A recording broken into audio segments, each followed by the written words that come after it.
Good afternoon, everybody. I'm Digger Kurt, Group Benefits Consultant with Cottingham and Butler and your YP Director of Membership. On behalf of myself, your YP Board, and the Dubuque Area Chamber of Commerce, we thank you for joining us for our March YP Luncheon with Kody Fitzgerald. Before we begin, I'd like to recognize our sponsors for making this event possible. Our ultimate sponsors are Medical Associates, Midwest One Bank, Q Casino, and TH Media.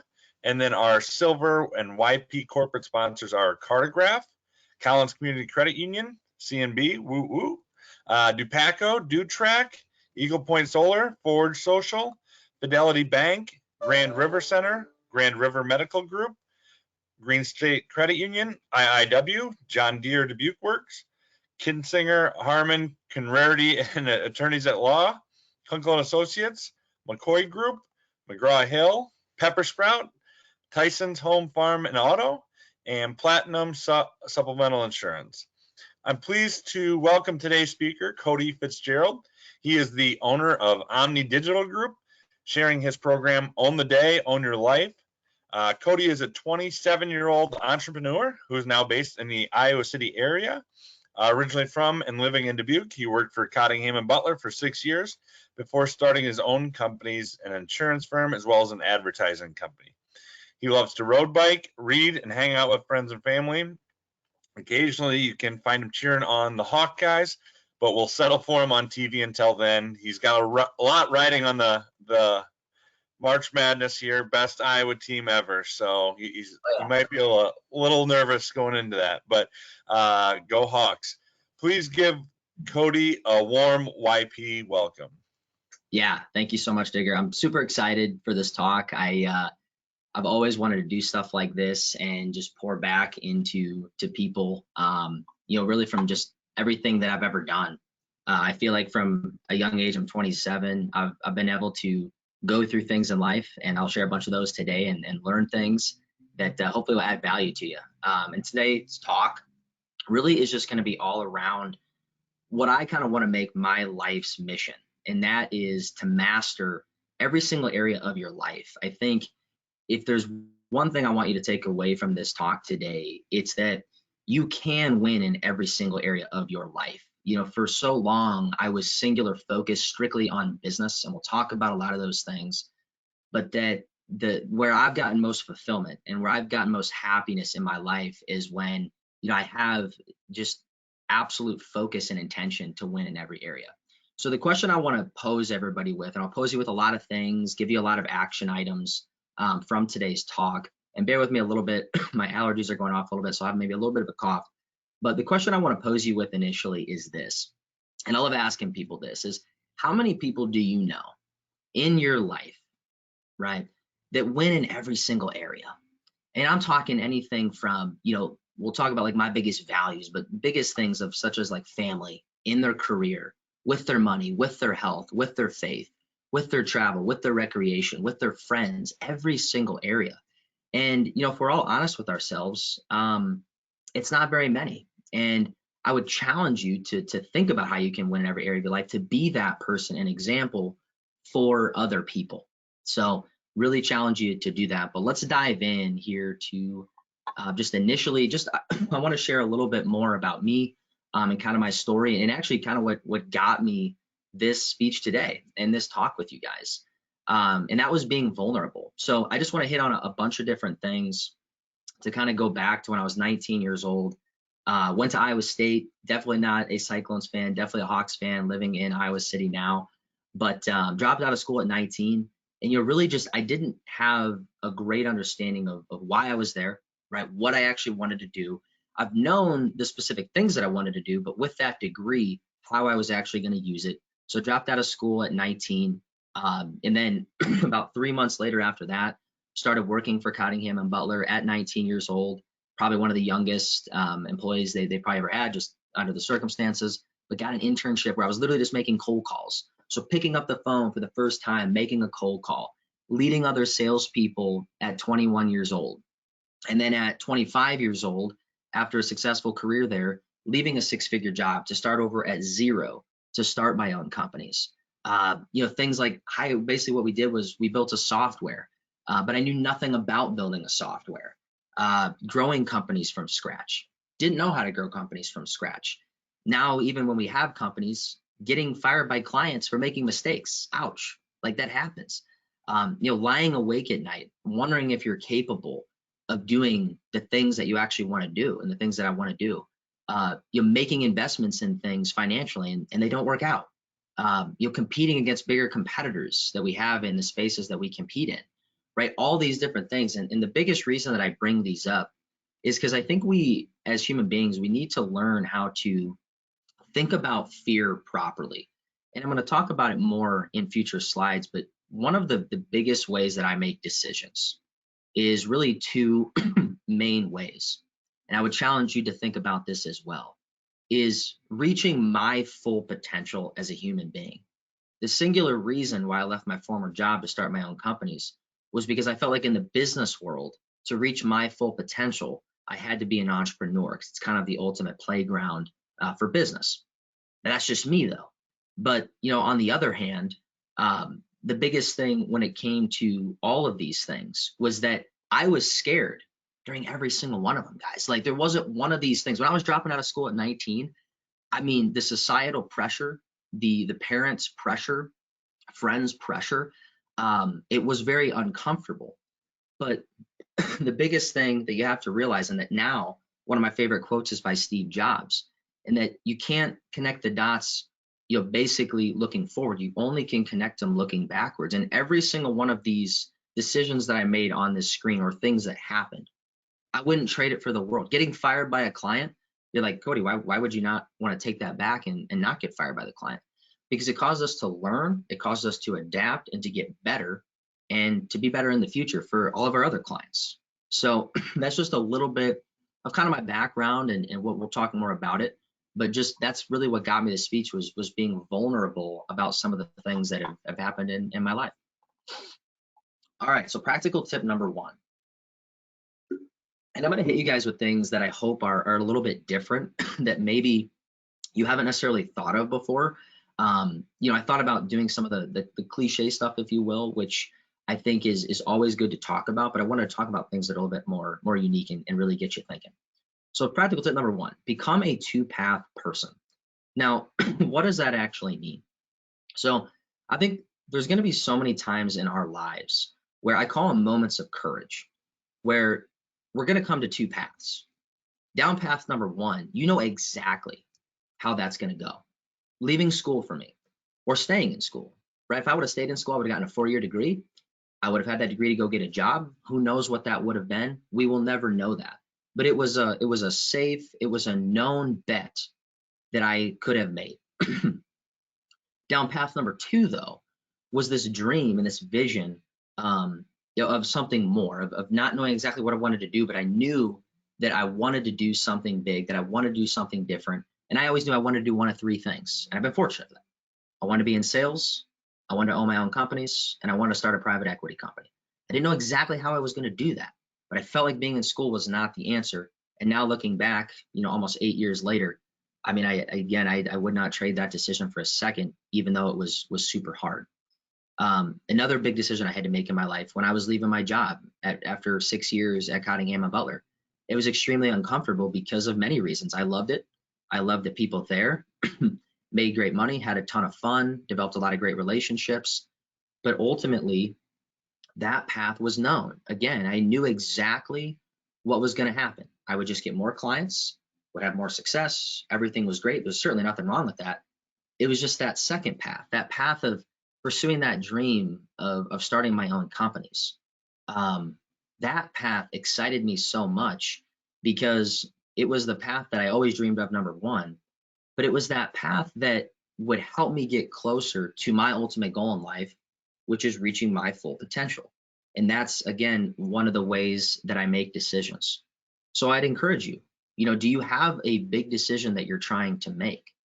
And down that one path, you may know exactly how it's going to lead. And down that other path that's scary, that there's some fear around it, you don't know how it's going to go, I'd really encourage you to chase that. Because the times where I have in life, and nothing, I'm not saying my situation is going to be identical to yours, but it's always worked out really, really well. in a lot of different areas of my life. So become a two-path person. All right, practical tip number 2. And this is probably the either first or second biggest slide that I want you to take away from this talk is you only regret the things you don't do.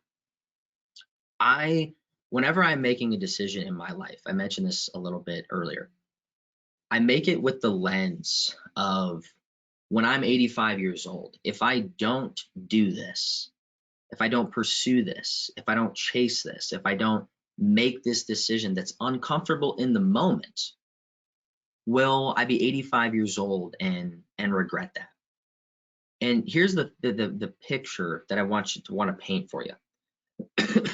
Here's what I want you to do. Think about a dream that you have. Anything. It doesn't have to be business related. It can be any dream you have, having a family, getting closer to God, saving that amount of money, going that place, whatever it is. All right. Now imagine being 85 years old. Okay. And you can't pursue it any longer. Right. How does that ache right now? Just thinking about yourself at 85 that you can't actually chase it anymore. Right. That's the type of ache that I want you to have when you have to make these big decisions that you're scared of making, that are fearful, that I don't want you to have that regret. And that's one of my other goals in life, is to eliminate or limit the amount of regret that I'm going to have at the end of my life. And that's why I've chased so many kind of crazy things that people will call me crazy for, but have worked out. But is that I make it through that lens, and maybe they make it through more of a lens of maybe making more of a safe bet. So another quote on here, I wish. I mean, can you imagine, guys, like, I wish, the most dangerous way I can imagine starting a sentence when I'm old. Like, I can't imagine if I wouldn't have started my own companies, like having that, like, I wish I would have done that, because I never would have known how it would have worked out.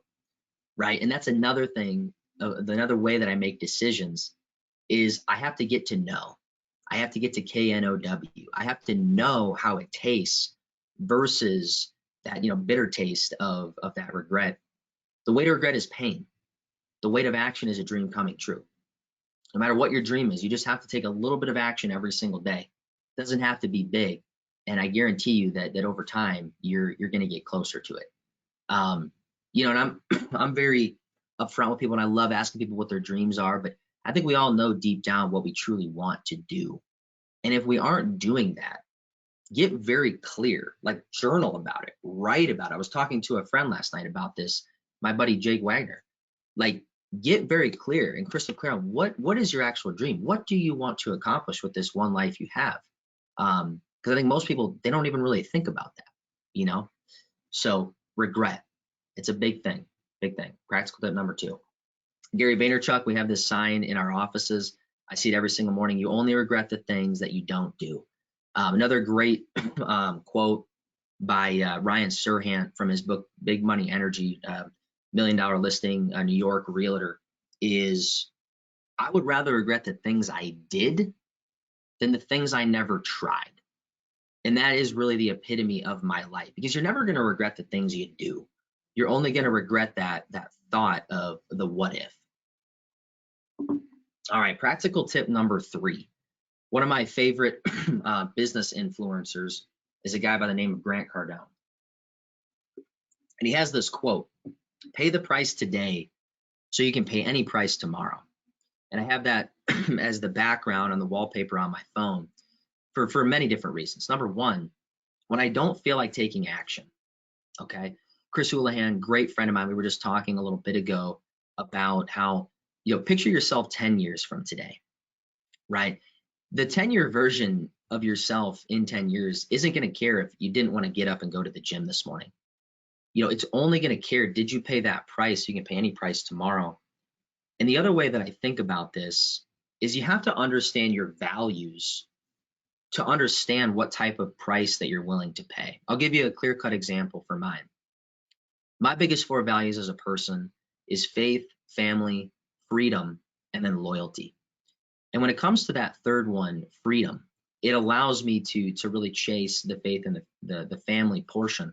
But one of the reasons that I became an entrepreneur was because I want to set my businesses up in a way that I can spend more time with my family someday. I'm willing to pay the price today at 27 so that at 30, 32, 33, whatever it is, when I start having a family, we have choices, we have options, and those are the sacrifices that I'm willing to make.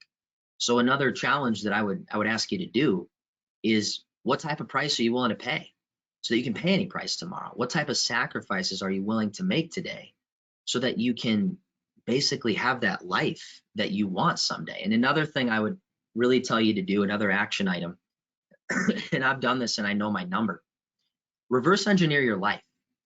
Think about every single thing. And let's just get monetary for a second. Everybody's got, dreams monetarily with physical items. Think about the home you want. Think about the cars you want. Think about the schools that you want to send your kids to. Think about, what type of lifestyle you want to provide for your husband or wife, like whatever it is, right? How much does that actually cost? Like, how much do you physically need to have saved? How much do you physically need to make to actually make your dreams a reality? And is the present situation you're in, or the present action that you're in, because maybe the present situation that you're in can actually get you there, but the actions that you're taking are not going to get you there. So know your number, reverse engineer that to know the type of lifestyle that you want to have, and the price that you ultimately are going to be willing to pay. All right, practical tip number 4. This is a very practical one, no pun intended there, where Chris Houlihan and I, we've done this for years. Very successful friend of mine who works at Kody, Butler, and one of the biggest things is we have it's called the 10X planner. It's basically where we write down the critical tasks that we need to achieve every single day to basically win that day and to make that day a success. And I think when it comes to the critical tasks, one of the other things that it does, I know for myself personally, is if anybody out there that's listening to this is struggling with building confidence, the single greatest way that I personally have done that in myself is by keeping the promises that I make to myself. A quote by Ed Milet. And I just think that's beautiful, because on the days where I write down the 5 things, and I'm going to give examples of what some of my 5 things are on the next slide, but on those days where I write those down and I actually win the day and I actually complete all of them, I feel like $1,000,000. No matter if I actually got a result, a tangible result or not, I try to make them more activity driven, from a sales perspective, make the 20 calls versus booking a meeting, because I can control the activity. I can't control whether or not the prospect answers the phone. I can go talk to that individual to ask them on a date. I can't control whether or not they say yes or no, that type of thing, right? But the critical tasks really help you move the ball forward 1% better every day. It's what I tell our team here, is just focus, guys and girls, on just getting 1% better every day. And over the course of a whole year, that's 365%. That's a lot of growth with just focusing on being more activity driven. And then another quote by the book, The One Thing, which I think this is great, because a lot of us, we have a tendency to, maybe we write down our 5 to 6 things, right? And we know that one thing that we absolutely must do, but maybe it's uncomfortable. Maybe it's the most uncomfortable thing, but such that by doing it, it would make everything else basically easier, or heck, even unnecessary, right? And I think if we focused on that one thing, and for me, that one thing every single day is really the outbound activity, the outbound sales calls, even as the founder today, by leading from example. And I won't be able to do that forever, but it's the one activity I can control that really grows the business and moves the ball forward. So I challenge you, write down your 5 things every single day that get you to where you want to go. And I'll give you some examples here in practical tip number 5. And this is just a concept that I've been following with some friends for years, is the win the day concept. Because what I think this allows you to do is to live a full life. Like I said at the beginning, and challenging you to think about the individuals or individual in your life that you look at that just dominates every area, right? That just is super intentional and really good in every area. That's how you want to structure your day. It can't all just be, again, just being vulnerable. For 3 to 4 years of my life, it was all business. It was all business stuff that I was writing down. Now I've never written down more things about, friends and, relate other relationships in my life and different things um, that really move me forward in every single area. So just some examples: the minimum 20 outbound contacts every day for business. Another one that I've done the last couple months that's been really fun to do actually is just to text or message one person in my life a day that I haven't talked to in a while. Just from a health standpoint, been very focused on that over the last 12 months, which has been great and is really spilled into every area of my life. But complete all my meals, shakes, workouts, that type of thing. Podcast prep, social media activity. We're building a marketing software right now, so the design for that. FaceTime very close people in my life at least a couple times a week, the different individuals to stay close to them. Doing something special, for your spouse. Praying, connecting with God with gratitude daily. These different things that, again, as you can see there, it just allows you to win in every single area of your life. And ultimately, I saw this quote back in 2016. I planned my year at the end of the year for the next year, every year.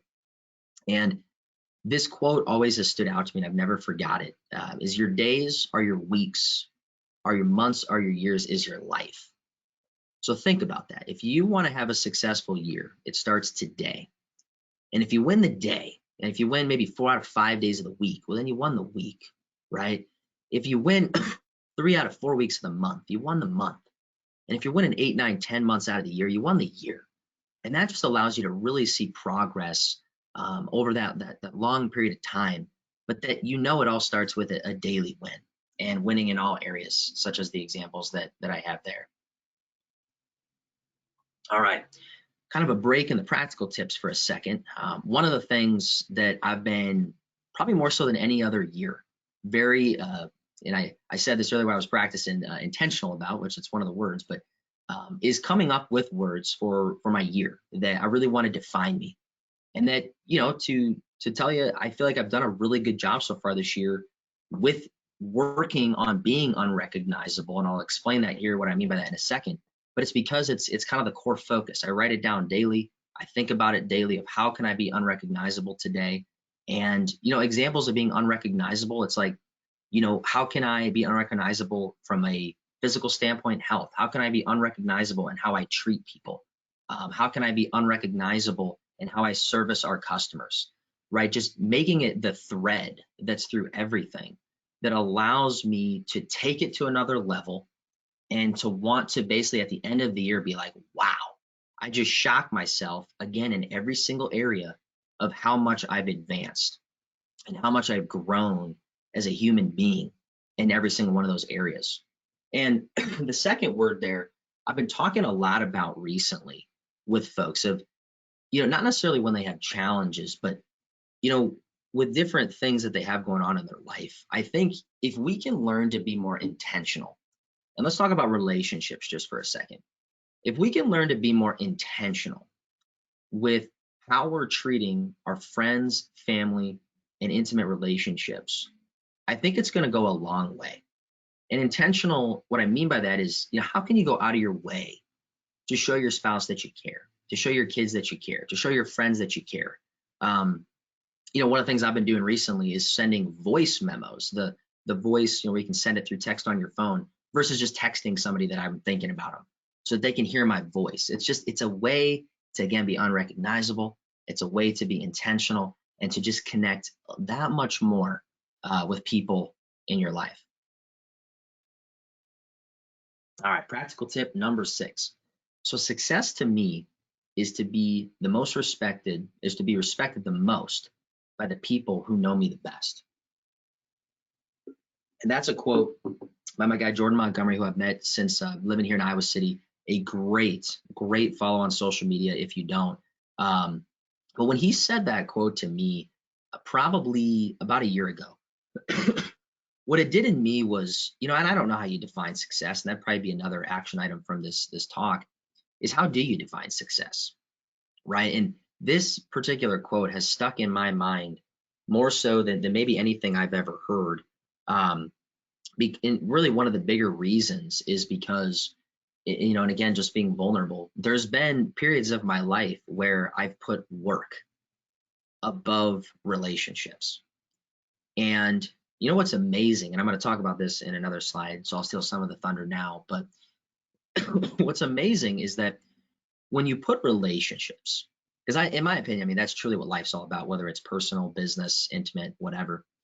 When you put relationships as the number one key, I don't know about you guys, but it really just rejuvenates me more than anything that I've ever done. When I'm really connecting with people, when I'm connecting with our customers, when I'm connecting with our employees, when I'm connecting with everybody in my life, it really gets me in just a much better state and helps tremendously. Um, and I think too, the think about the 15 to 20 closest people in your life. Don't you want them to know, and don't you want them to respect you the most?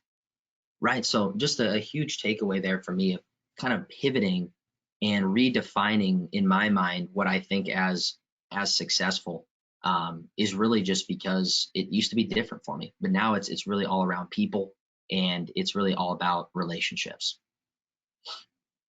All right. So this has been a big one for myself, and this is from the book, Ego is the Enemy by Ryan Holiday. Great book. Wow. I mean, it talks about basically, your kind of rise to success, being success, and then how you can eventually fall from success, and kind of those three stages. And for so long, and this is a big one. Like, I really just want to drive this point home. How do you define, or what do you identify or align your identity with? And just think about that for a second. Like, jot that down, and just reflect on that for a little bit. Because here's the thing. What if the way you identify yourself were to go away? And for me, it was business. And I thought to myself, like, what if the businesses just went away? I mean, does that mean that the way I identify myself, does that mean that Kody goes away? Well, of course not. And I think, kind of like what I was alluding to earlier, if we can get away from identifying ourselves in what we do, but more identifying and aligning ourselves with how we live, I think it's just going to help tremendously. The businesses, since I've really started changing this, I mean, I've actually probably, candidly, I've probably worked less. The businesses have done better because I haven't been so focused and drained on, working 12 to 14 hours a day. It's been probably closer to that 8 to 11. And I've had more time for things other that I want to identify myself with. And then I come back more rejuvenated to do business, and I'm more present when I'm here, and I'm more effective when I'm here, when I'm leading our team, because I'm just refreshed more. And ultimately, with the way that you're holding your identity in, is it leading you to where you ultimately want to go? And I think that's another major takeaway from this is, where do you want to go? Right? Like, what are some of your ultimate goals in life? And are the actions and the behaviors that you're implementing right now, are they actually getting you closer to that? And if they're not, change it, right? Because, like, the other quote that I have down there in the bottom right, can you handle success, or will it be the worst thing that's ever happened to you? One of the quotes, which, it was a Ryan Holiday describing himself. He worked for a large marketing firm and was a consultant in all these different things. And he just talked about one day that, basically he had his identity so wrapped up in being a success there, that he watched his future wife just walk out the door. It was just a very eye-opening thing, because something that drastic. And he talked about, like, his kids, and just his health, and all these different things just kind of fizzling, all because he had his identity wrapped up so much into that. So I'm beating this one home a little bit, but I really would encourage you to think about where you have your identity, and where you ultimately want to have it, and have it just be a little bit more balanced, so that it's more effective. Practical tip number 8. This is one that it's really simple, and I don't want the simplicity of it to be overlooked, but I've probably gotten more compliments over the last probably like 6 to 9 months, probably than ever in my whole life, because I was definitely present, but definitely not as present as I should have been in a lot of things. But I've worked tirelessly, that when I am with somebody, The phone is away, right? And this goes to specifically winning in the area of your relationships. Put the phone away when you're with people. Tell yourself, like, I want to connect with this person. I want them to literally feel my energy just oozing out of how connected I am with them. Because here's the thing, I think people can feel that. I think that it leaves a much bigger impression than we really realize. When the people have complimented me just on the presence, I tell them too that I haven't always been like this. It's been one of those things that I've really had to work on over time, and just get better at. And then one of the other things I do is, I tell myself literally when I'm going to meet someone or like a business prospect, I tell myself, I value this person. And what that does is I think it really gets me honed in on just wanting to be present for them, to ask the right questions, which I'll show you a list of questions that I ask everybody that I'm with, more in a business setting, but also with friends and other relationships as well, that are just really fun to ask and just get you, in my opinion, they're probably a set of questions that gets you to know a person, probably just about as quick as you could with this many questions. But I stole it from John Maxwell, so I got to give him the credit. Great author.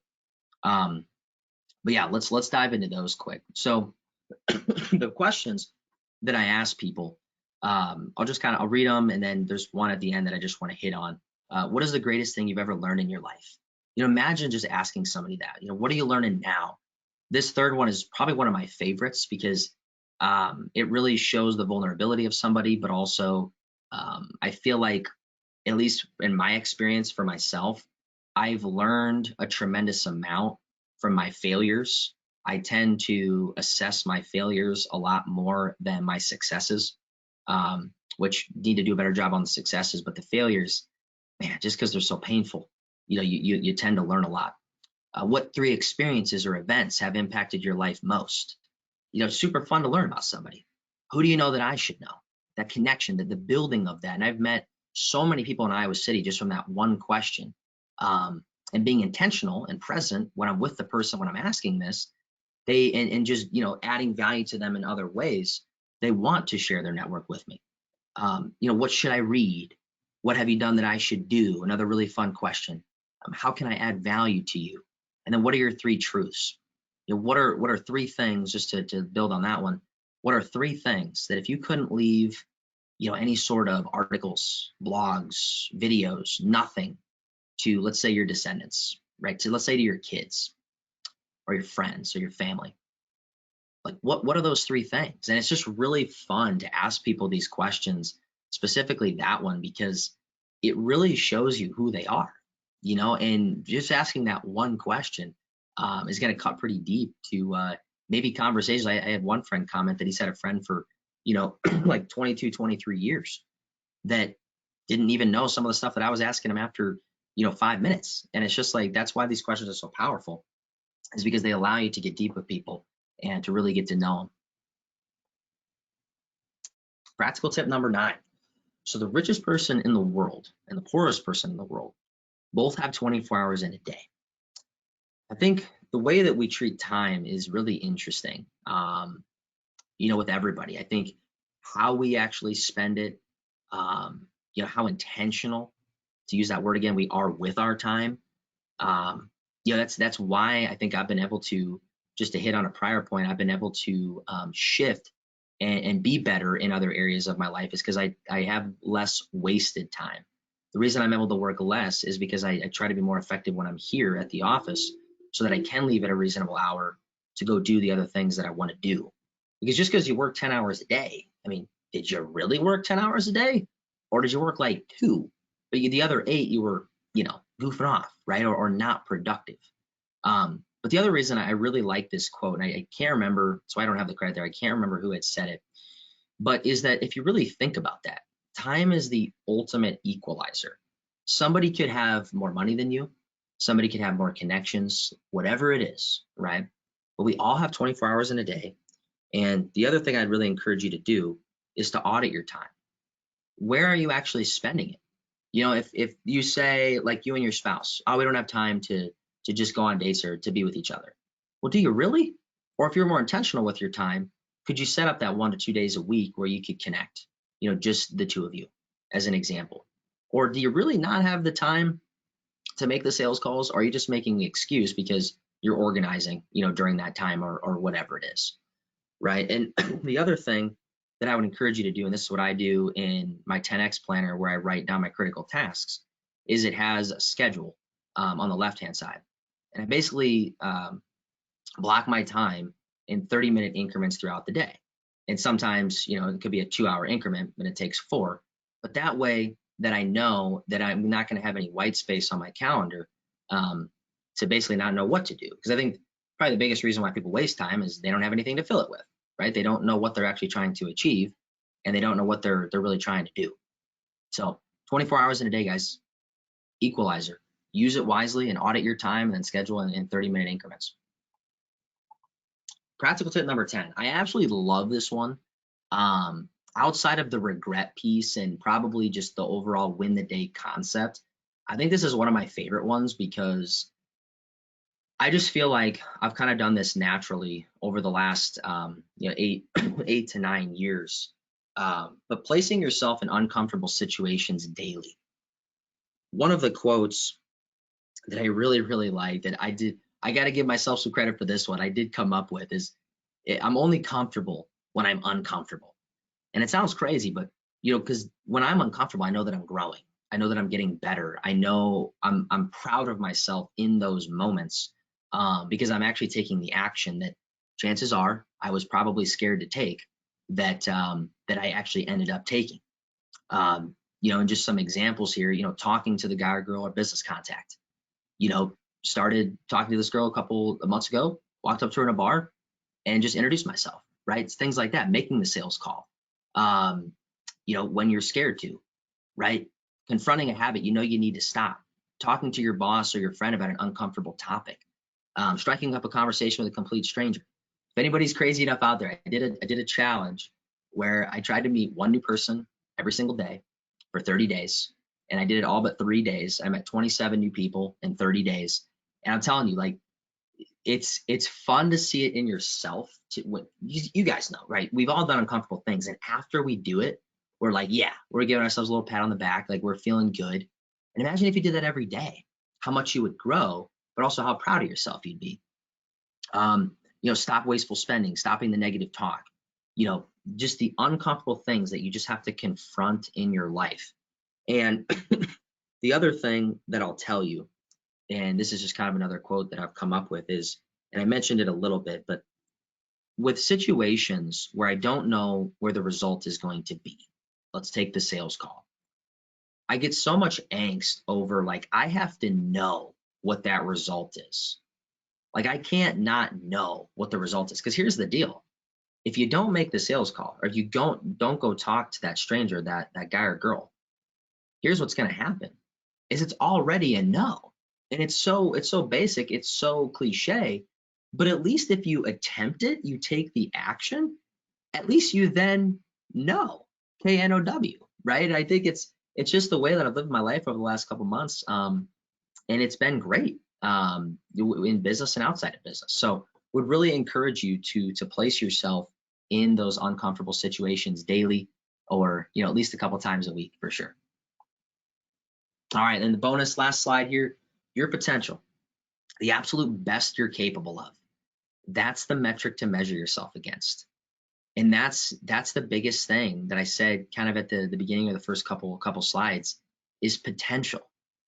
You have so much inside of you. You have so much to give that playing below your potential, whatever that is, because people do have different levels of potential. And here's why. Because maybe somebody wants to have extreme work-life balance. They literally want to work like 25, 30 hours a week, if we're being honest. But they want to be with their kids all the time, their family, they want to help with things more. They want to travel a lot more, whatever it is for you. Because here's the most beautiful aspect of life, in my opinion. You can live life exactly how you want to live it. And if you can just get past for 5 seconds the view or the opinion of how somebody else thinks how you should live your life, man, I'm telling you, life's going to get really, really good. You're going to reach your full potential, and you're going to amaze yourself, and you're going to be unrecognizable. So that is all she wrote, though. That is Own the Day, Own Your Life, 10, actually 11 practical tips to master all areas. And just kind of the final thing I'll say is I would really encourage you to write down the key areas that you want to be successful in life, and what's just one thing that you can do to be better in that area. That's all I got. Thank you so much for listening. Thank you so much, Kody. That was fantastic. I've had the privilege of actually working with Kody in my previous life, and he's always a wonderful resource and one of the most well-read people I've ever met. So we really appreciate you being here today.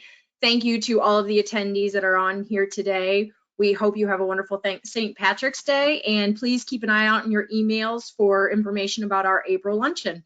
Thank you all so much, and have a great rest of your day. Thanks, guys.